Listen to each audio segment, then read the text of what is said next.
안녕하십니까. 예, 우리 합격의 법학원 PSAT 수험생 여러분. 네, 공부하느라 고생이 많으시죠?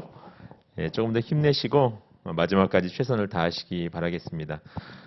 또 오늘도 이렇게 좀 마스크를 쓰고 인사드리게 됐는데요. 조금 불편하시더라도 이해해 주시고 우리 모두가 빨리 좀 건강을 되찾을 수 있는 건강을 이미 건강하시죠? 예, 더 건강하실 수 있도록 이런 좀 코로나에 대한 위험이 없어지는 시대가 빨리 오기를 바라는 마음으로 네, 좀 열심히 공부를 해보겠습니다. 또 여러분 특히 수험생이시니까 건강 관리 많이 유의하시기 바랍니다.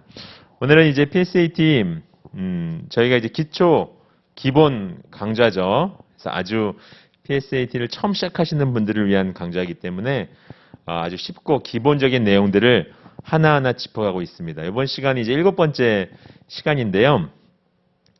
우리가 이제 자료 해석을 힘들어 하시는 이유들 중에 하나가 자료 해석을 이제 수학이다 이렇게 생각하셔가지고 힘든 경우가 가끔 있다고 지난번에 말씀을 드렸습니다. 근데 자료 해석은 엄밀히 말해서 수학은 아니죠.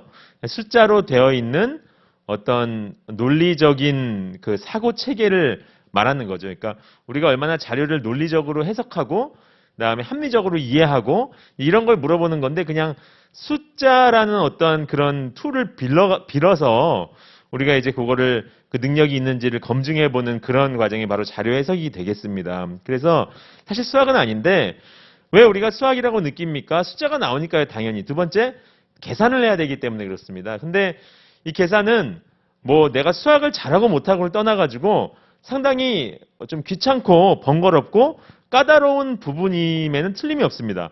실제로 보면은 수학을 전공하신 분들이 계산을 못하는 경우가 더 많아요, 사실은. 왜냐하면 수학에서는 많은 계산을 하지 않거든요. 수학 계산은 누가 잘합니까? 사실 더하기, 빼기, 곱하기, 나누기는 뭐 초등학생들, 그렇죠? 또는 중학생들이 엄청 잘하죠. 제가 뭐 초등학생, 중학생을 무시하는 게 아니라 대단합니다, 정말. 그리고 그 뭐 땡땡 무슨 뭐 그런 학습지 같은 거 그런 거 하는 친구들은 뭐 암산 실력 대단하고요. 계산 뭐 너무나 잘합니다. 오히려 막 대학원 석사, 박사 하신 분들이 수학 전공하신 분들이 계산 틀리고 이런 경우도 굉장히 많고 과학 뭐 물리학 하시는 분들 중에도 그런 분들도 간혹 있더라고요. 물론 그분들이 보시면 기분 나빠하실 수도 있는데 기분 나쁠 일은 아니죠. 그분들의 전공이 계산은 아닌 거잖아요. 그렇죠? 저도 마찬가지고 이 시험을 준비한 우리 모두가 전공이 계산 아닙니다.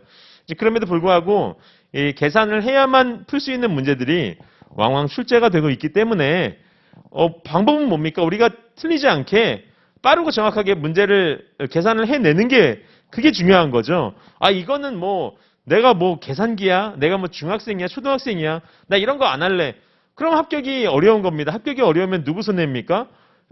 우리 수험생들의 손해인 거죠. 그래서 여러분이 어떻게 하면 좀 정확하고 빠르게 계산을 할 수 있을지 같이 한번 오늘 저와 함께 공부를 해보시면 좋을 것 같습니다.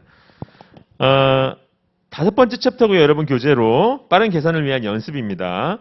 이제 세 개의 파트로 구성이 되어 있는데 이번 시간에는 덧셈, 뺄셈과 곱셈에 대해서 한번 공부를 해보겠습니다.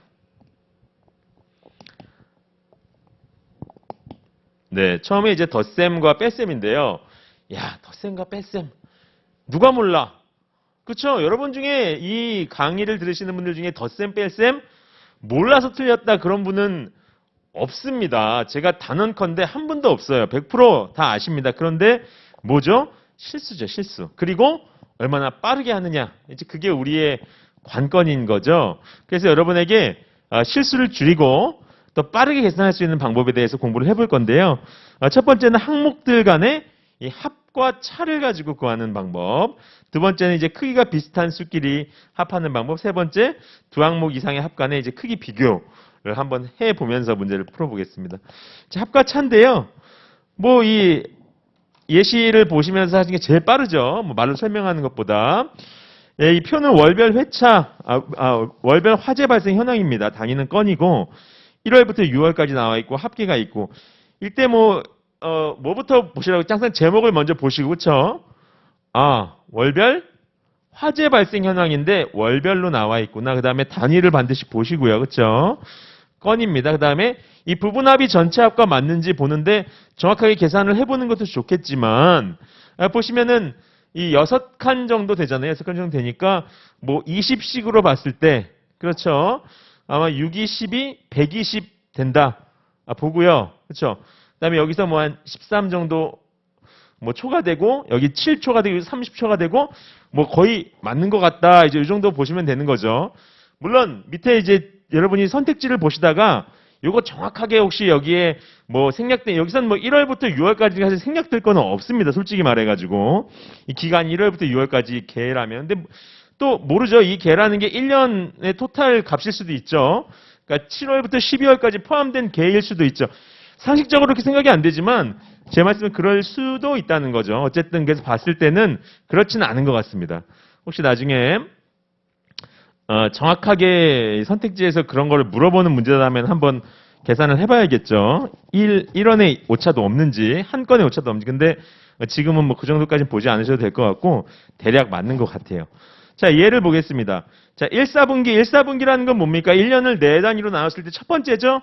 그래서 1월부터 3월까지 화재 건수의 합은 2사분기 화재 건수의 합보다 적었다. 이런 식으로 해서 1사분기는 이렇게 3월까지. 그렇죠? 그다음에 2사분기는 이렇게. 그렇죠? 우리가 처음 시작하시는 분들 중에서는 1사분기, 2사분기 이런 용어가 어색한 분도 간혹 있을 수 있습니다. 쉽게 말해서 1년을 4단위로 나눠가지고 그 4개의 묶음 중에 첫 번째가 1사분기에서 1월부터 3월, 2사분기는 4월부터 6월 이렇게 되겠습니다. 그러면 자, 2사분기 보시면은 뭐 더해보면 되는데 일단 뭐 가장 작은 값과 뭐 가장 큰 값이라든지 이제 비교해 보는 거죠. 그래서 26과 14를 더했을 때 40이 나오죠. 왜 그러면은 여기서는 이 세 가지 숫자 중에 26과 14를 더했을까요? 더해가지고 이 끝의 자리가 1의 자리가 여기는 6이고 4를 더하면 10이라는 걸 우리가 알고 있죠. 그러면은 이 10으로 떨어지는 숫자가 나올수록 어떻습니까? 계산이 편리하겠죠. 그렇지 않습니까? 이 두 개를 먼저 더한다. 예를 들어서 그러면은 59가 나오고 59 더하기 14보다는 그러니까 40 더하기 33 해주는 계산이 훨씬 편한 거죠. 1의 자리, 뭐 올림 이런 거 할 필요 없으니까. 우리가 곱하기든 더하기 빼기든 올림, 내림 사 이런 게 좀 어려운 거잖아요. 그렇죠? 여기도 마찬가지로 세 개 숫자 중에 우리가 세 개를 한꺼번에 암산으로 뿅 하고 더해버리는 여러분 능력이 있습니다. 그럼 하시면 돼요. 근데 우리는 암산을 그렇게까지 잘하지는 못하잖아요. 여러분 잘하십니까? 저는 그렇지는 못하고. 그러면 세 개 중에 두 개를 먼저 더할 때 여러분 어떤 걸 더하시겠어요? 얘랑 얘를 더하면은 1의 자리가 나오고 물론 여기는 뭐 운 좋게도 두 개가 10의 자리 숫자긴 하지만 어찌됐든 두 개를 더해가지고 10의 자리 50이 나오는 걸 먼저 계산하고 거기다가 나머지 27을 더해주는 게 훨씬 쉽고 빠르다는 거죠. 그리고 정확하고. 그래서 항상 우리가 이거를 예전에 저도 어렸을 때 보수의 관계다 이런 식으로 배우잖아요. 1에 10을 만들기 위해서 어떤 숫자가 필요하냐. 그래서 1에는 9가 필요한 거고 그렇죠? 2에는 8이 필요한 거고 3에는 7이 필요한 거고 이런 식으로 이 10을 만드는 숫자들을 여러분이 이미 알고 계시죠. 그래서 보는 순간 앞에 7이 나왔다? 그러면 여기는 3을 우리가 찾게 되는 거죠. 이런 식으로 빠르게 이 10의 보수 10을 만들기 위해서 필요한 나머지 숫자 이거를 보시고 그걸 먼저 더해 주시는 게 편하다. 네, 그렇게 할 수 있습니다. 어렵지 않죠? 어렵지 않죠? 여러분들 이렇게 하고 계시죠? 무의식적으로 이렇게 하고 계셨지만 이렇게 한번 정리를 하고 넘어가면 또 다른 거죠. 다음 보겠습니다. 크기가 비슷한 수끼리의 합입니다. 두 번째는 보시면은 역시 갑에서 갑을 병정 무의 신장 현황입니다. 단위는 센티미터고요. 그러면 뭐 170, 160부터 180까지 다양하게 있습니다. 근데 갑에서 무의 신장의 합은 얼마인가? 그리고 5명의 신장의 평균은 얼마인가? 자, 그런데 여기서 좀 간단하게 보실 게 대부분의 숫자가 우리 키가 대한민국 평균 키가 남성 키가 어떻습니까? 뭐 여기 남성인지 여성인지는 안 나와 있는데요. 어쨌든 뭐 여기 봤을 때 뭐 170 언저리인 것 같아요. 그렇죠? 뭐 실제로 어떤지 모르겠습니다. 실제로 어떤지 모르겠는데 최소한 이 표상으로는 그런 것 같아요. 좀 작은 사람은 160, 큰 사람은 180이니까 우리가 한 170 정도라고 보고 170 정도라고 보고 한번 계산을 해보는 거죠. 170 정도라고 보고. 그랬더니 갑 같은 경우에는 170에서 2가 남고요.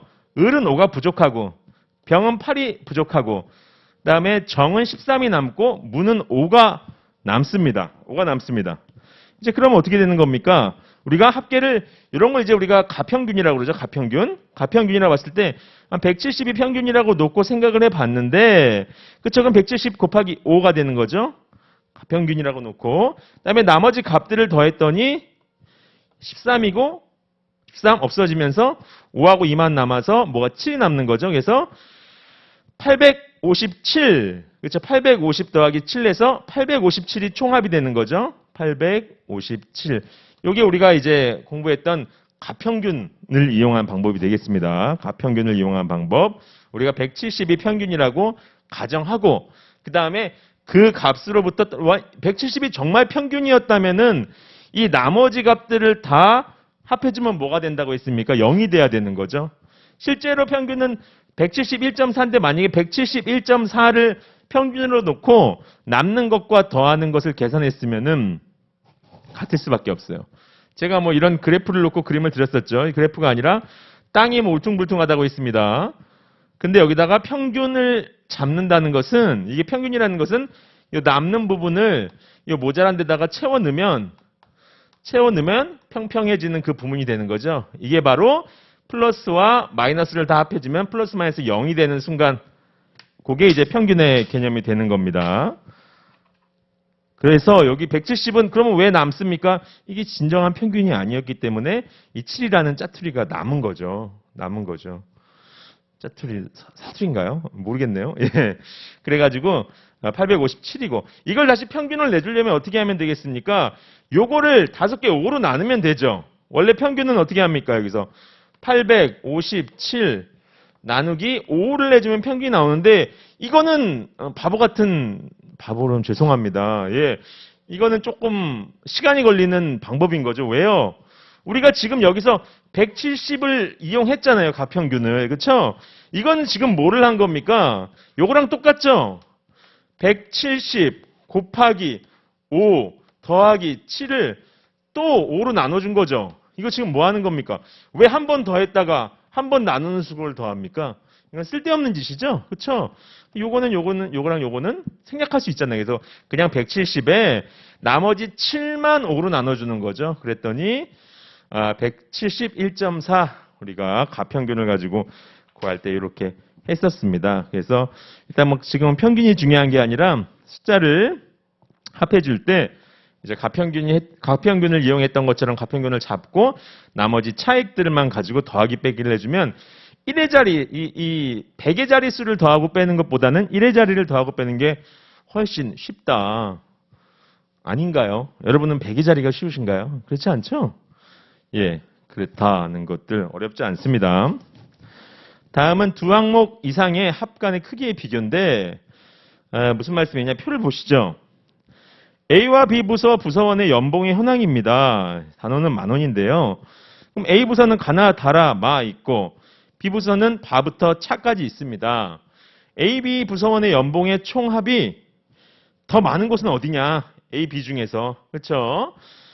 제가 이제 책에 있는 표를 조금 문제를 간략하게 좀 표시를 해봤는데요. 뭐 내용은 그거죠. 더했을 때 어느 게 더 많으냐 그거죠. 자, 이거는 얼마냐 물어본 거 아니잖아요. 그렇죠? 정확한 계산이 중요한 게 아니라 어디가 더 큰지만 비교하면 되는 거죠. 그러면 굳이 다 더할 필요 없이 대세에 영향을 주지 않는 건 과감히 지우자 이겁니다. 같은데 뭐하러 더합니까? 그렇죠? 같은데 뭐하러 더합니까? 예를 들면은 부부의 연봉을 합해서 누가 더 많은지 우리 집하고 옆집하고 항상 옆집이 문제잖아요. 옆집이랑 비교를 하는데 저랑 옆집의 아저씨랑 연봉이 똑같아. 그러면 저랑 옆집 아저씨 연봉을 생각할 필요 없죠. 저의 배우자와 옆집 아저씨의 배우자. 그 두 사람 간의 연봉 차이가 결국은 두 부부의 연봉 차이가 되는 거 아닙니까? 이해 가시죠? 무슨 말씀인지. 예. 그래서 이 같은 값은 필요가 없는 거죠. 우리가 고려할 필요가 대소 비교할 때는 대소 비교. 뭐 여러분 실제로 값이 얼마냐 물어보면 차이 있겠지만은 3,000 같은 값은 필요 없으니까 제외시켜 주는 겁니다.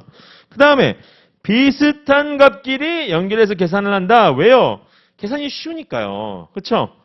4,100하고 2,800하고 계산하려면 벌써 우리 머리에 과부하가 오잖아요. 그렇죠?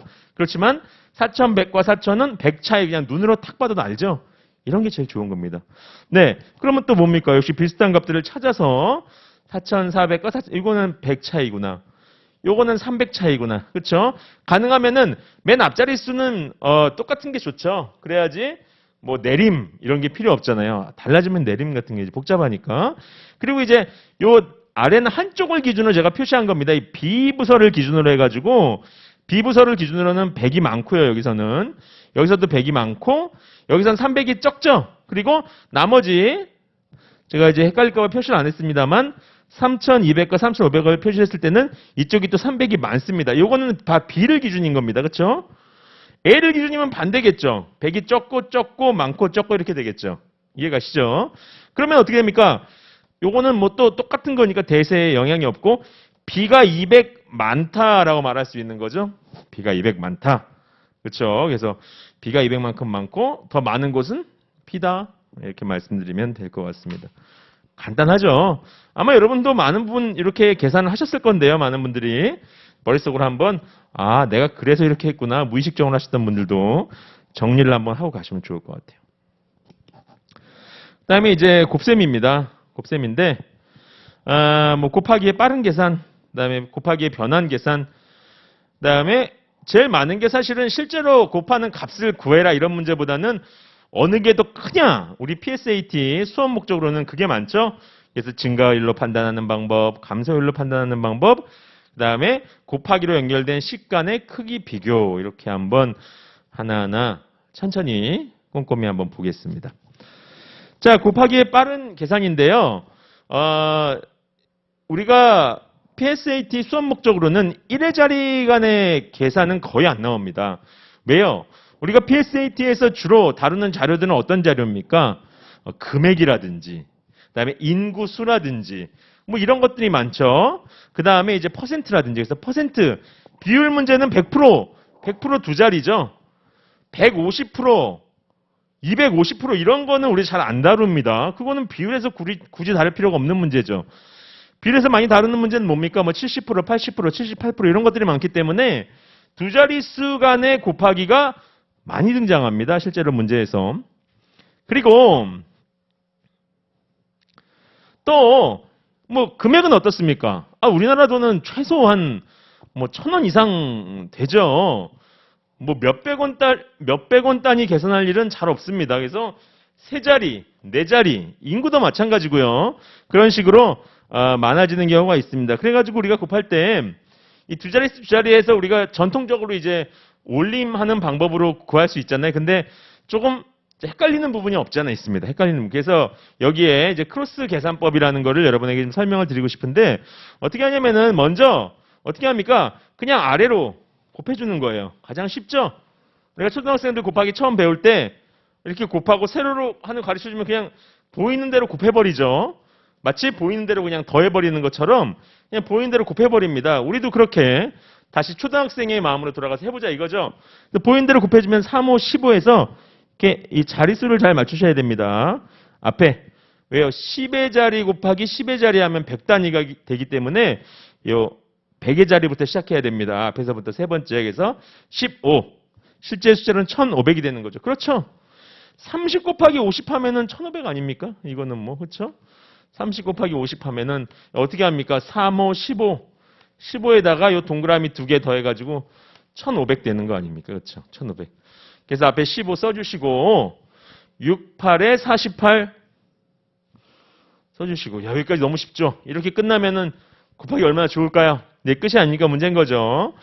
요게 1단계 크로스 계산은 어렵지 않습니다. 요게 1단계고 그 다음에 두 번째 말씀해드린 것 좀 써주고 그 다음에 이게 왜 크로스냐면은 요번에는 X자로 곱해줍니다. X자로 곱해줍니다.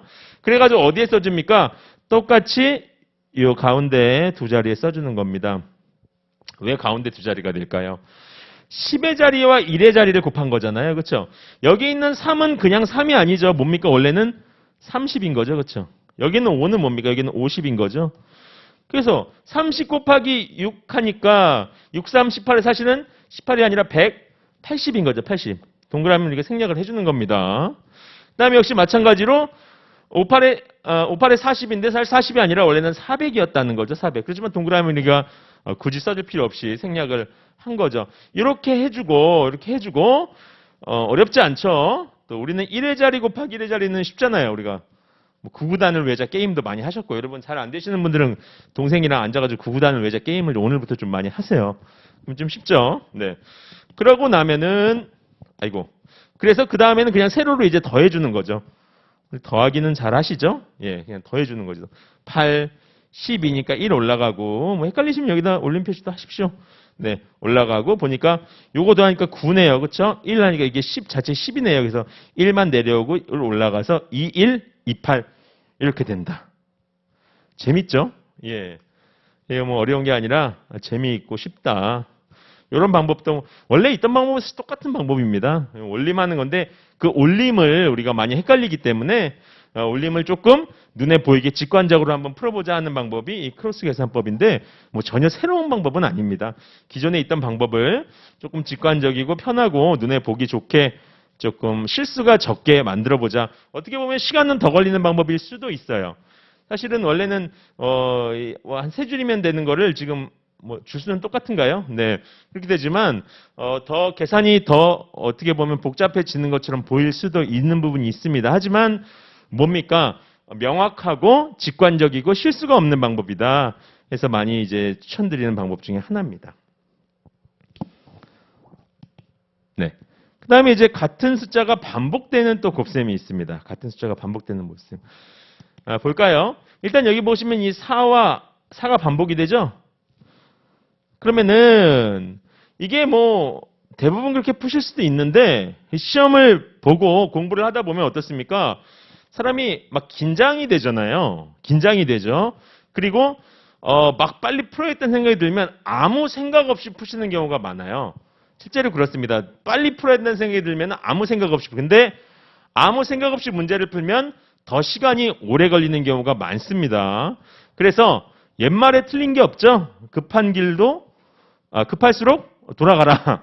급할수록 돌아가라. 그래서 여러분이 일단 그렇잖아요. 그런 얘기 있잖아요. 이 나무를 할 때, 산에서 나무를 할 때 반드시 틈틈이 어떻게 됩니까? 도끼날을 가는 게 이게 지혜로운 거라고 그러죠. 그러니까 무조건 베는 게 중요한 게 아니라 틈틈이 쉬면서 도끼날을 갈아야 더 빨리 효율적으로 벨 수 있다는 게 무슨 말이냐면 도끼날을 간다는 건 뭡니까? 생각을 좀 하고 풀자는 거죠. 그래서 봤을 때 그냥 무조건 막 곱할 게 아니라 4, 4가 반복됐네. 그러면 하나 하고서는 3, 3, 6 쓰시고 또 4를 곱해주시는 분이 있더라는 거죠. 여러분 생각에 왜 그러시겠지만 있을 수 있어요. 왜? 그냥 생각 없이 푸시니까. 그러면 안 된다는 겁니다. 그래서 요 숫자를 그냥 그대로 한 번 더 쓰는 거죠. 왜요? 4니까 대신 자릿수만 앞으로 한 칸 가서 왜 여기 생략된 거죠? 왜 0이 생략됐습니까? 이거 원래는 4가 아니라 40이잖아요. 40. 그렇죠? 40 곱하기 84인 거잖아요. 그래서 0을 생략하고 자릿수만 잘 맞춰주면 되는 거죠. 자릿수 맞추시는 게 너무 중요해요. 그래서 계산에서는 그래서 뭐 이렇게 더해 주시면 되는 겁니다. 어려운 거 하나도 없는데 계산에서는 특히 이런 세로 계산할 때 자릿수 맞추는 거 정말 중요해요. 근데 우리가 어떻습니까? 이 마음이 급하고 막 이런 분들은 자릿수 안 맞춰요. 막 대충 씁니다. 막 휘갈겨 쓰죠. 336, 막 336, 막 이런 식으로 쓰고서는 이렇게 더해버리시는 경우가 간혹 있더라는 거죠. 여러분 생각에 에이 설마 그렇지 않습니다, 여러분. 사람이기 때문에 급하게 하다 보면 실수가 나와요. 그래서 어떻게 하셔야 돼? 침착하게 그 다음에 계산할 때는 글씨를 어떻게? 예쁘게 써라. 그럼 여러분 뭐 선생님 제가 초등학생입니까? 뭘 예쁘게 쓰라고 합니까? 초등학생이고 아니고가 중요한 게 아니고요. 예쁘게 써서 실수가 없게 하는 것이 여러분의 수험 기간을 단축하는데 엄청난 도움이 된다. 그렇죠? 아니 그게 최고 아닙니까? 우리는 빠르게 아무튼 잘 합격하는 게 우리 목표를 달성하는 게 최고 아닙니까? 여러분은 뭐 어떤 방법이든 상관없어. 난 나만의 방법을 찾겠어. 그래서 오래오래 시험을 준비하는 게 좋은 겁니까? 절대 아니죠. 그래서 예쁘게 쓰려고 예쁘다는 건 뭐 거기다 하트 표시하고 이런 거 아니죠. 알아보기 쉽고 실수가 없게끔 깔끔하게 쓰는 연습을 여러분이 좀 하시라. 제가 그런 말씀을 드리고 싶습니다. 반복되는 숫자를 활용하시라. 네. 자, 이건 어떻습니까? 반복되는 숫자가 보이시나요? 네. 어떻게 됩니까? 4 더하기 4 더하기 40. 4라는 숫자가 반복되는 게 여러분이 보이셔야 되는 거죠. 그래서 이게 나눠졌을 때, 그러면 4를 곱하면은 우리 여러분 머릿속으로 144, 다음에 또 144, 다음에 40이니까 1440 해가지고 세로로 더해주는 방법이, 선생님, 전 그냥 곱할래요. 실수가 나올 수 있다는 거죠, 문제는. 실수가 적은. 뭐, 이렇게 해도 실수가 나올 수 있잖아요. 뭐, 그럴 수도 있죠. 실수가 적은. 시험은 여러분 확률입니다. 실수의 확률을 줄여가는 방법, 이렇게 푸는 것이 더욱 빠르고 정확하게 풀 수 있는 방법 중에 하나다. 그래서 48을 보고 4, 4, 40이 보이게끔 이렇게 하는 거죠. 이건 사실 우리가 곱셈에서 배웠던 이제 분배 법칙 같은 거죠. 36 곱하기 48인데, 우리가 어떻게 한 겁니까? 48을 36 곱하기 4 더하기 4 더하기 40으로 나눠주고, 그쵸? 그 다음에 이렇게 36을 뿌려주는 방식으로, 분배하는 방식으로 푼다는 거죠. 그렇게 되는 겁니다. 이걸 그냥 세로로 바꿔놓은 거죠. 네. 선생님, 이게 왜 48 간단한 걸 왜 이렇게 나눠가지고 복잡하게 합니까? 이게 반복되는 거는 생각을 많이 안 해도 우리가 할 수 있잖아요. 선생님, 아까 생각 많이 하라면서요. 그게 아니라 계산하기 전에 생각을 많이 하고, 계산할 땐 생각을 적게 하는 게 좋은 거죠. 왜요? 계산할 때 생각을 많이 하면 실수를 하잖아요. 그러니까 계산하기 전에 어떻게 하면 가장 계산을 적게, 단순하게 할 수 있을까, 그 생각을 고민을 많이 하시고, 실제 계산에서는 생각을 적게 하셔야죠. 실제 계산에 생각을 많이 하면 실수 나잖아요. 그렇죠? 네. 다음번, 그다음에 곱하기의 빠른 계산법인데요. 역시 네 번째, 100에 가까운 수의 크로스 계산법이라는 게 있어요. 이거 여러분 조금 헷갈리실 수도 있는데 한번 들어보시죠. 자, 일단 96을 만들기 위해서는 이 100과 둘 다 가까운 숫자, 여러분 일단은 그걸 100과 둘 다 가까운 숫자죠? 96이나 90이나 100에 가까운 숫자잖아요. 그렇죠? 그러면 여러분 100이 떠올라야죠. 100 곱하기 100이었으면 얼마나 좋을까? 많이잖아. 그냥. 그렇죠? 그런 여러분이 계산을 빨리 하시려면 게을러야 돼요. 여러분이 너무 부지런해. 그래서 난 그냥 막 계산하는 게 좋아. 막 그냥 땀을 흘리면서 계산하시고, 그러신 분들은 시간이 좀 걸릴 수밖에 없고요. 그 다음에 실수가 나올 확률이 높아지는 겁니다. 제가 지난번에 독수리 타법 얘기 드렸죠. 난 독수리가 좋아 하면서 막 땀을 흘리면서 독수리로 가는 거는 바람직한 것이 아니잖아요. 여러분도 아시겠죠. 우리는 사람인데 효율적인 방법. 그래서 조금 이게 좋게 말하면 효율적이고 나쁘게 말하면 게으른 건데, 왠지 내 마음속에 96과 92가 100이었으면 좋겠다. 이런 기대를 품는 거죠. 그러고 나면 이제 이게 100에서 4가 모자라고 100에서 8이 모자란다. 이제 이게 보이실 겁니다. 보이시면 그냥 옆에다가 우리 마음속에 마이너스 4와 마이너스 8만 있다고 생각하겠습니다. 100은 생략하고. 그런 다음에 여기서 또한 크로스 계산법인데, 크로스로 계산을 해봐요. 곱하는 게 아니라 더하기 빼기 계산을 해봅니다. 그러면은 92 빼기 4는 88, 96 빼기 8도 88. 오, 신기하다. 똑같은 숫자가 나왔네. 근데 이건 신기한 게 아니죠. 신기한 게 아니죠. 당연합니다. 여기다 무슨 숫자를 넣어보세요. 다 똑같죠. 우리가 100이라는 거를 똑같이 정해놓고, 그렇죠? 이건 우리가 만든 거예요. 100이라는 걸 숫자를 정해놓고, 하나는 96, 하나는 92예요. 그러면은 요 숫자와 요 숫자의 차이, 요게 4죠. 4만큼이 여기서부터 시작하면은 얘가 4만큼 크죠. 땅에서부터 시작하면. 근데 옥상에서부터 시작하면 어떻게 되겠어요? 얘가 4만큼 작겠죠? 이게 신기한 겁니까? 이게 신기한 거예요. 여러분이 100이라고 정해놓고선 여기서부터 가면은 얘가 4만큼 커. 여기서부터 가면은. 근데 여기서부터 오면은 요번엔 얘가 4만큼 커. 얘는 4만큼 작아.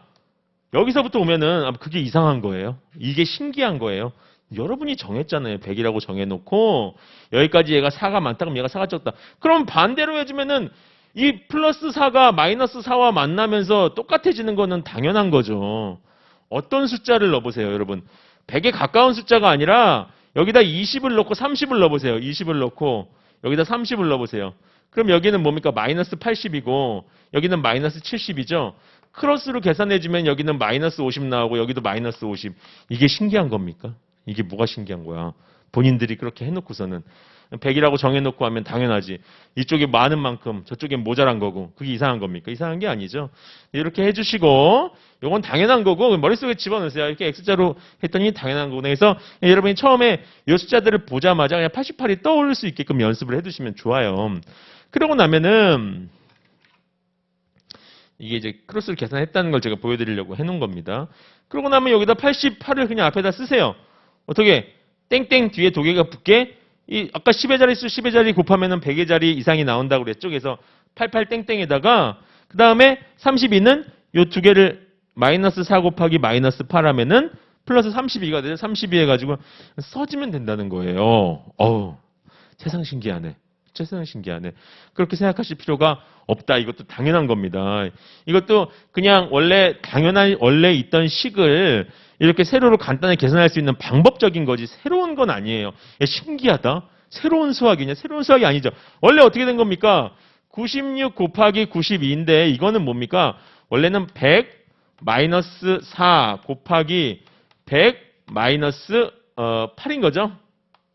맞죠? 그럼 우리 어떻게 곱해줍니까? 얘랑 곱하고 얘랑 곱해주고 또 얘랑 곱해주고 얘랑 곱해지죠? 그럼 어떻게 됩니까? 100 곱하기 100은 만. 그 다음에 요거는 어떻게 되는 거야? 이렇게 하면은 마이너스 800. 요거는 마이너스 400. 그 다음에 두 개 곱해주면은 32 되는 거죠? 그러니까 여기서 1200이 빠지면서 8800이 되는 거잖아요. 그렇죠? 더하기 32. 이게 뭡니까? 여기서 8800 더하기 32. 그렇죠? 이게 이게 100에서 요것과 요거를 빼준 것과 똑같은 거죠. 똑같은 거죠. 그렇죠? 똑같은 거죠. 그래서 88이 나오는 거 이게 뭐가 신기한 겁니까? 그렇죠? 신기한 건 아닌 거죠. 당연한 건 거죠. 당연한 건 거죠. 그래서 요 과정을 요 차액 100으로부터 차액으로 해가지고 거꾸로 계산해서 88을 계산해내는 요 과정을 이 눈에 보이기 쉽게 크로스 계산법으로 보여준 것 뿐이고 사실은 이건 거죠. 이게 뭐 신기한 거예요. 그렇죠? 그렇지만 이렇게 계산하면 좀 빠르죠. 여기 숙달이 되면은 그게 더 어려운데요. 그러지 마시고 이게 숙달이 되면은 더 빠르죠. 이게 마이너스 4가 보이고 마이너스 8이 보이는 순간 88이 그냥 한눈에 보이실 수 있게끔 이게 숙달하는 게 중요한 거죠. 그렇게 되고 나면은 8832가 한눈에 그냥 보여버린다는 거죠. 딱 보는 순간 9692. 그러니까 이게 다른 100에 안 가까워도 돼요. 근데 100에 안 가까우면 계산이 복잡해지잖아요. 그러니까 100에 가까운 수가 나왔을 때는 4가 모자라고 8이 모자라? 그럼 여기서 4를 빼주는 게 더 쉽겠죠. 4를 빼주니까 88. 그럼 무조건 88이구나. 그 다음에 48에 32구나. 이렇게 한눈에 풀 수 있게 되는 거죠. 그러니까 이게 처음부터 한눈에 된다는 게 아니라 숙달을 할수록 상당히 한눈에 계산이 그냥 툭 들어와 버린다는 장점이 있는 거죠. 근데 실제로 많아요. 100에 가까운 숫자들이 왜 많이 나와요? 왜 그럴까요? 우리가 비율을 많이 공부하다 보니까 90%, 91%, 92% 이런 숫자들을 많이 쓴다는 거죠. 자, 이번에는 100을 넘었어요. 넘으면 어떡하지? 똑같아. 여기서는 플러스 3이 되는 거고 마이너스 2가 되는 거고 그렇죠? 그 다음에 이제 크로스로 해보면은 어떻게 되는 겁니까? 더하기 3이 되는 거니까 똑같아요. 크로스가 되는 겁니다. 그럼 어떻게 되는 겁니까? 여기 98 더하기 3이 하니까 101, 103 빼기 하니까 101. 신기한 게 아니라고요.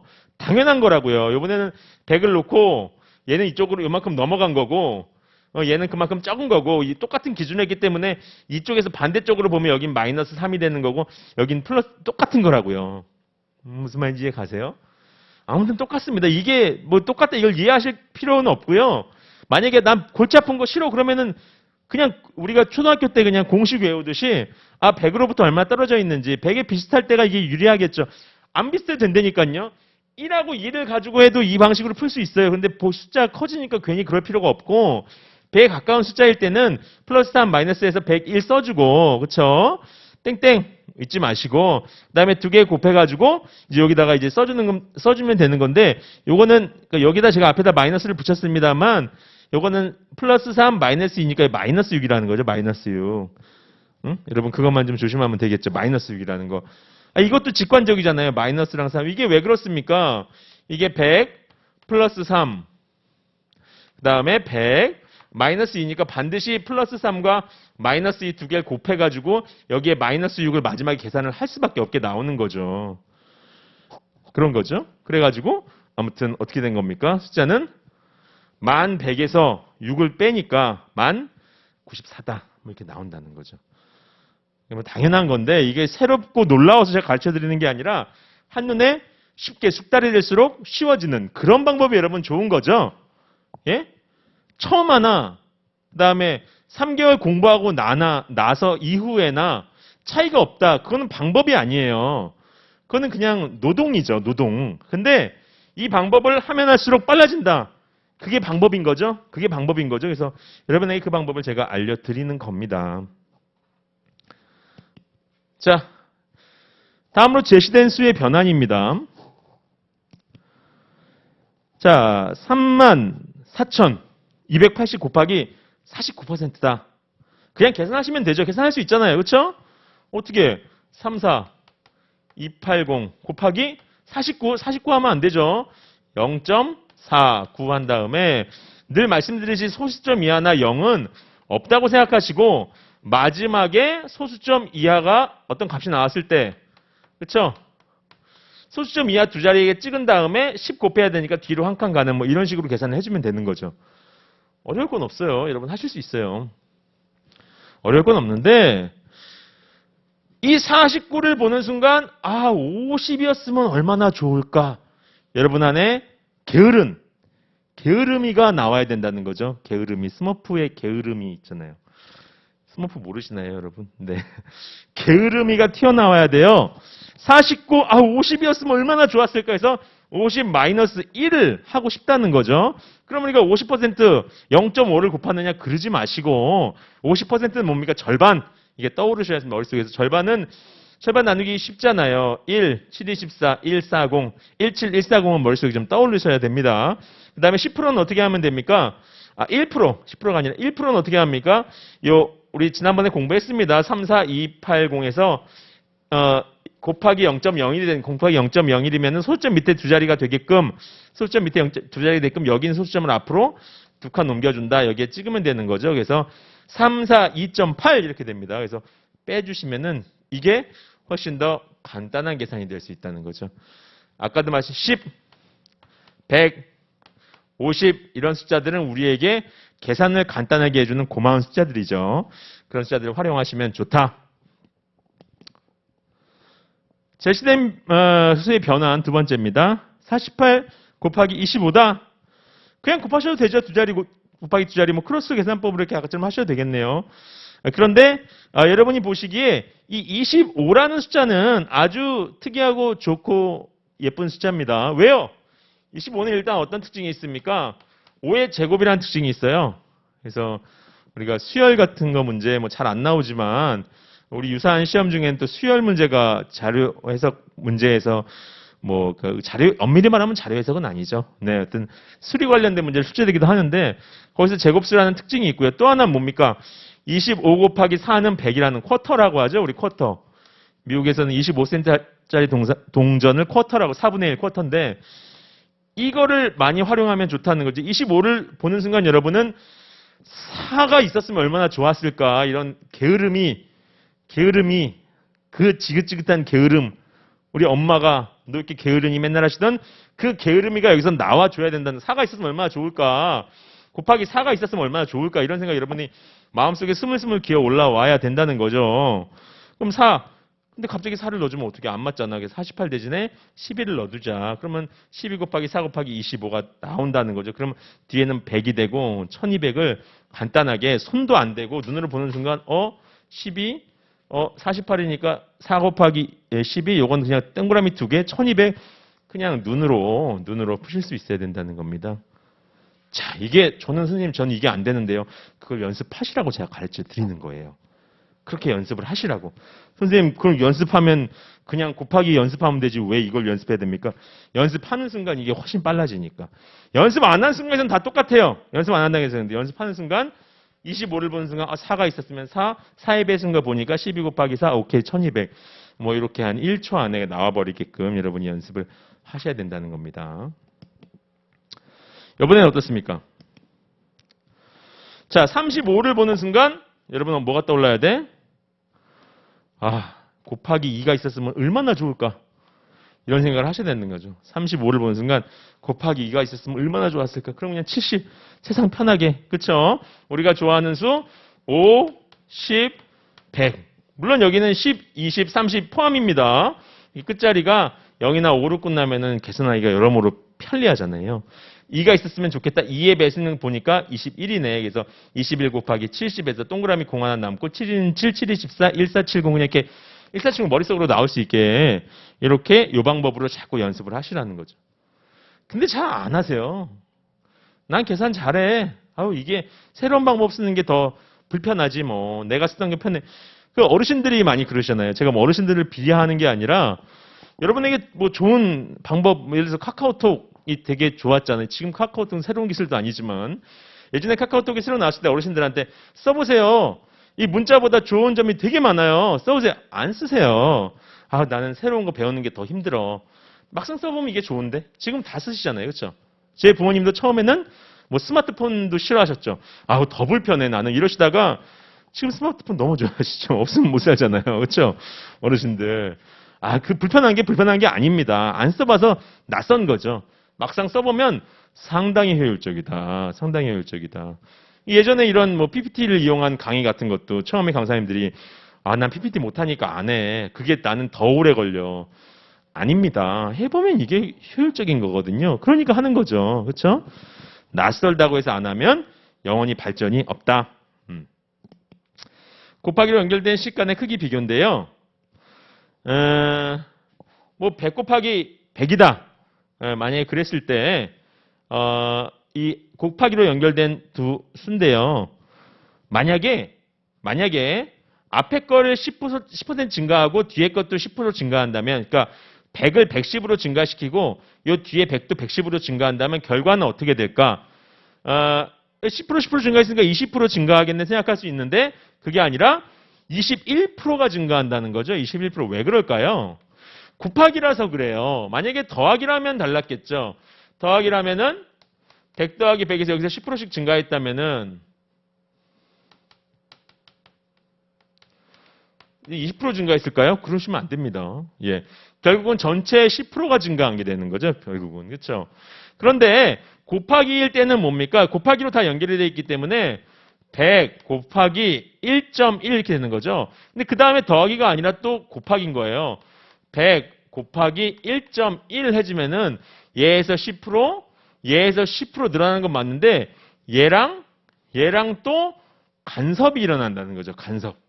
얘네끼리는 너희끼리는 독립돼 있어야 돼. 독립돼 있으면 그냥 20%라고 할 수도 있는데 얘랑 얘가 서로도 간섭해. 니네끼리는 간섭하지만 간섭해가지고 요 1이라는 아기를 또 낳은 거예요. 무슨 말인지 이해하세요? 새끼를 또 낳았어. 새끼가 욕인가요? 동물한테는 욕이 아닌데 뭐 이 동물도 아니고 뭐야. 아무튼 아기를 낳았어. 얘 10%면 좋은데 그럼 20%잖아요. 근데 얘랑 또 결합을 해가지고 1%라는 애를 낳아가지고 21%에서 20%보다 많다고 생각하셔야 돼요. 20%보다. 곱으로 연결됐을 때 얘기하는 겁니다. 곱으로 연결되었을 때. 곱하기로 연결된 식에서. 그러면은 앞에 것도 10% 늘어나고 뒤에 것도 10%, 앞에 건 10% 늘어나고 뒤에 건 10% 감소하면은 플러스 마이너스 땡이네요. 플러스 10%, 마이너스 10%, 플러스 마이너스 땡이네요. 그게 아니고 이건 땡인데 얘네 둘이 또 간섭이 일어났단 말이야. 간섭이. 얘네 둘이 결합해서 아기를 낳았는데 플러스 마이너스가 마이너스가 되면서 10%에 10%니까 1%라는 마이너스를 낳았다는 거예요. 그래서 1% 줄어들었잖아요. 이건 마찬가지고 곱하기는 앞뒤가 바뀌어도 똑같죠? 앞뒤가 똑같은 아니고 바뀌어도 똑같단 말이야. 그래서 마이너스 1%가 남는다는 거예요. 여러분 실제로 수식적으로 계산을 해보세요. 해보시면 되는데 그냥 개념적으로 이렇게 그냥 전체적으로 이해하셔도 돼요. 중요한 게 아니니까. 그렇죠? 근데 선택지에는 주로 그렇게 나오죠. 뭐 앞에 어떤 값이 10% 증가했고 뒤에 10% 감소했으니까 변화는 없다. 이런 식으로 나. 그게 아니라는 걸 아시는 게 굉장히 중요해요. 둘 다 10%씩 감소했을 때는 어떻게 됩니까? 둘 다 10%씩 감소했을 때는 어떻게 보니까 20% 감소한 게 아니라 그거보다 작은 19% 감소했다는 거죠. 왜 그럽니까? 마이너스 10% 하면은 20% 감소해야 되는데 얘네 둘이 또 간섭이 일어나가지고 두 개 합쳐가지고 아기를 낳는데 마이너스 마이너스가 플러스가 되면서 10%에 10% 1%만큼 플러스 해줘야 되니까 마이너스 20% 더하기 1%에서 마이너스 19%가 됐다 이렇게 보시면 돼요. 뭔 소리 하는 거야? 숫자를 넣어서 계산해 보세요. 숫자를 넣어서 한번 계산해 보시면 이해가 될 건데 맨날 숫자를 넣어서 할 거면 이거 뭐하러 공부합니까? 지금 숫자를 안 넣고도 하는 거 아닙니까? 그러니까 10%씩 둘 다 증가했다 그러면 20% 증가했고 10% 아기를 낳아서 1%가 됐겠네. 21% 증가했겠네 생각하시면 됐고 10%씩 감소했다 그러면 20% 감소했는데 마이너스 10% 마이너스 10% 둘이 아기를 낳겠네. 서로 간섭을 하겠네. 서로 관여를 하면 마이너스 마이너스가 플러스니까 1%가 증가해가지고 마이너스 20 플러스 1% 마이너스 19%겠구나 이렇게 하시면 되고 10%씩 증가 감소는 증가 감소 플러스 마이너스 마이너스인데 플러스 마이너스 제로인데 플러스 마이너스 간섭해서 1%씩 마이너스가 되겠구나 이렇게 생각하시면 된다는 거죠. 이거 뭐 외울 건가요 이게? 네, 그래서 일단은 술 아시고 개념적으로 이해하시면 됩니다. 그다음에 증가율로 판단하는 방법이 있습니다. 둘 중에 어느 게 더 크냐 계산해서 보면 되죠. 그런데 계산 우리는 원하지 않잖아요. 가능하면 어떻게? 계산을 안 하고 풀 수 있으면 얼마나 좋을까? 게으름이가 나와야 된다는 거죠. 아우 게을러 터졌어. 게을른 게 좋은 겁니다. 왜? 답만 맞추면. 그렇죠? 어떻게 하면 되겠습니까? 딱 보니까 앞에 숫자는 2배가 됐네. 이쪽으로 가면서. 근데 뒤에 숫자는 반대로 이쪽으로 가면서 2배가 됐어요. 만약 헷갈리지 않게 이쪽으로 가는 걸 볼까요? 그러면 몇 배가 된 겁니까? 2분의 1배가 된 거죠. 역수니까요. 2분의 1의 절반이 된 거죠. 앞에 건 2배가 되고 뒤에 건 2분의 1배 곱하기 연결되어 있잖아요. 2 곱하기 2분의 1을 해주는 거죠. 앞에 게 A였어. 그럼 이쪽으로 가면서 A 곱하기 2 곱하기 2분의 1이 됐다 이 얘기죠. 이건 똑같은 거 A는 A니까 그냥 똑같은 거죠. 뭐. 그렇죠? 이거 뭐 어려워 이거. 쉽지 뭐. 그렇죠? 계산해. 그러니까 이거 선생님 뭐 숫자가 뭐 이렇게 그냥 계산하면 되는 거 아닙니까? 숫자가 복잡할 때 얘기해요. 복잡할 때 얘기. 그렇죠?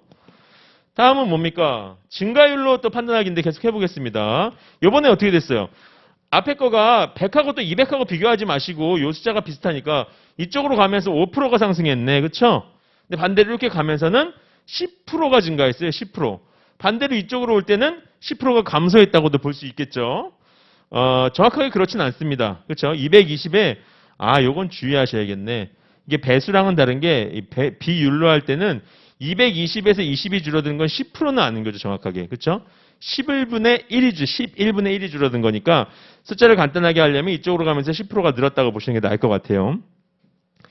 이 수가 이쪽으로 올 때는 5%가 늘었어요. 만약에 이거를 A라고 놓는다면은 그렇죠? 이쪽에 A 곱하기 어떤 수 다음에 부등호가 있고 여기에 어떻게 됩니까? 어떤 수 곱하기 A 곱하기 5%가 늘었으면 1.05 뭐 이렇게 된 거겠죠. 그렇죠? 그다음에 이번엔 여기서부터 시작해서 여기를 B라고 놓겠습니다. 여기를 B라고 놓고 10% 늘었으니까 이쪽으로 가면서 어떻게 됩니까? 1.1B가 되는 거죠. 10% 늘었으니까. 그러면 지금 A랑 B는 그대로 있는 거잖아요. 그렇죠? A랑 B는 그대로 있는 거고 보면은 이걸 똑같이 있으니까 지워주세요. 지워주고 나면은 이쪽은 1.1이 남고 이쪽은 1.05가 남는 거잖아요. 그럼 1.1이 큽니까? 1.05가 큽니까? 뭐 이것까지 제가 가르쳐 드릴 수는 없죠. 1.1이 커요? 1.05가 커요? 왜 1.1이 1.05보다 큰지까지 설명드리는 건 오바라고 생각합니다. 네, 여러분을 무시하는 처사죠. 그래서 이쪽 왼쪽이 크다. 그래서 이것까지 가지 마시고 이거는 이해를 돕게 설명드린 거고 이쪽으로 가는데 5%가 커지고 이쪽으로 가는데 10%가 커지면 이쪽이 큰 거죠. 그렇게 여러분이 개념적으로 그냥 직관적으로 이렇게 이해하시는 게 좋습니다. 제가 지금 여기다 풀이를 해드린 거는 여러분 이해를 도우려고 설명을 해드린 거고 5% 늘어 10% 늘어났어? 10% 늘어나는 게 크지. 이렇게 하시라는 거죠. 그 다음에 여기도 보시면은 이쪽으로 갈 때 이번에는 10%가 늘어나고 이쪽으로 갈 때 5%가 늘어났죠. 그러면은 이쪽이 크다는 거. 똑같은 겁니다. 이번엔 감소율로 반대로 감소율로 왜 감소율로 합니까? 아까 말했듯이 우리는 시작은 100이나 200 이렇게 계산하기 쉬운 숫자에 시작하는 게 좋다는 말이에요. 근데 이게 아까 100에서 110으로 늘어났을 때 증가율로 판단하는 거고 100에서 80으로 늘어났으면 감소율로 판단하는 게 좋죠. 굳이 여기서 여기로 가면서 4분의 1 늘어났으니까 25% 늘어났다. 이게 복잡하잖아요. 100에서 80으로 줄어들면서 그냥 뭐 그렇게 20% 감소했다 이렇게 보는 게 훨씬 쉽죠. 그래서 20% 감소, 여기는 또 20% 감소, 양쪽 다 20%씩 감소했네요. 그러면 똑같은 거지 뭐. 그렇죠? 그다음에 또 이건 어때요? 이건 10% 감소, 여긴 20% 감소했으니까 이쪽으로 갈 때 작아진 거 아닙니까? 이쪽으로 이사 가면서 작아졌잖아. 이쪽으로는 10%만 작아지고 20% 작아졌으니까 이쪽이 작다는 얘기죠. 그렇죠?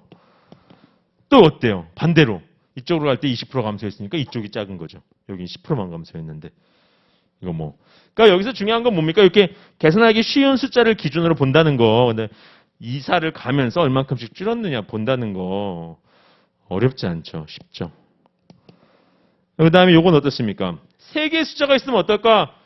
똑같지 뭐. 세 개 똑같지 뭐. 대신 중요한 건 뭐예요? 비교할 숫자들을 잘 골라야죠. 비슷하고 쉬운 숫자로. 그렇죠? 비슷하고 쉬운 숫자로. 기왕이면 두 자리는 두 자리끼리, 뭐 세 자리는 세 자리끼리 비슷하고 쉬운 숫자로 하신 다음에 여기서는 작은 숫자들을 택했어요. 그럼 보면은 625에서 이쪽으로 갈 때 12% 정도 증가했구나. 그다음에 여기서는 20% 정도 증가했구나. 근데 여기로 가면서는 66%나 증가했어. 선생님, 근데 뭔가 이상해요. 이렇게 이 숫자들은 큰데 이렇게 작은 숫자가 66% 증가했다고 이쪽이 더 커진다는 게 말이 됩니까? 말이 되는 거죠. 말이 되는 거죠. 왜 그런 겁니까? 곱하기로 연결되어 있으니까 그런 거죠. 곱하기는 결국 이 66% 증가했다는 거는 여기에만 영향을 미치는 게 아니라 다 영향을 미치는 거죠. 다 영향을 미치는 거죠. 그렇죠. 여러분이 만약에 10만 곱하기 3이었어요. 근데 이 3을 6으로 바꿔. 그럼 이 3만 6으로 바뀐 겁니까? 아니죠. 이 10만까지 2배가 되는 거죠. 왜요? 곱하기로 연결되어 있으니까. 이제 그런 얘기가 되는 겁니다. 네. 그래서 뭐 여러분이 사실 이거는 뭐 여러분이 여기서 다 하실 필요도 없고 이게 정확하게 뭐 12%인지 아닌지 뭐 그런 게 중요한 것이 아니고요. 중요한 건 뭐냐면 이미 66%이기 때문에 뭐 요거 두 개만 계산하셔도 이게 뭐 대세에 지장이 없다 이렇게 보실 수도 있다는 거죠. 네. 플러스 알파 있을 수 있는데 플러스 알파를 있어도 이쪽이 이제 크다 이렇게 보실 수가 있다는 거죠. 그렇게 좀 여러분이 보시면 될 것 같아요. 네. 네. 그래서 오늘 PSAT 자료에서 계산을 빠르고 정확하게 하는 방법에 대해서 알아봤습니다. 오늘은 더하기, 빼기, 합과, 차, 그 다음에 곱에 대해서 알아봤는데 여러분 좀 도움이 되셨는지 모르겠습니다. 여러분 계산하실 때 항상 중요한 건 뭡니까? 제가 아무리 좋은 방법을 가르쳐 드려도 여러분이 활용하지 않으시면 소용이 없어요. 근데 활용하지 않는 대표적인 이유 뭐냐? 어색해, 낯설어. 난 오히려 이게 시간이 더 걸리는 것 같아. 그런 말을 되게 많이. 선생님, 전 그 이해도 안 가고 시간이 더 걸리는 것 같아요. 그러니까 가르쳐 주지. 이해가 잘 되고 원래 여러분이 하는 방식은 내가 가르쳐 줄 필요가 없잖아요. 그렇죠? 이걸 가르쳐 드리는 이유는 뭡니까? 낯설고 어색하니 가르쳐 드리는 거예요. 근데 이 낯설고 어색한 것을 마치 독수리타법을 하다가 열 손가락으로 치는 것처럼 낯설고 어색한데 그 방법으로 하다 보면은 훨씬 빠르고 정확하게 변한다 안 변한다 변한다는 거죠. 제가 그 말씀을 드리고 싶은 거고요. 여러분 낯설지만 한번 새로운 방법으로 연습을 하시면서 익숙해지시라. 그럼 익숙해지면 익숙해질수록 상당히 빠르고 정확한 계산이 가능할 것이다 말씀드리고 싶어요. 예, 그러면은 이번 시간은 여기까지 진행하겠습니다. 감사합니다.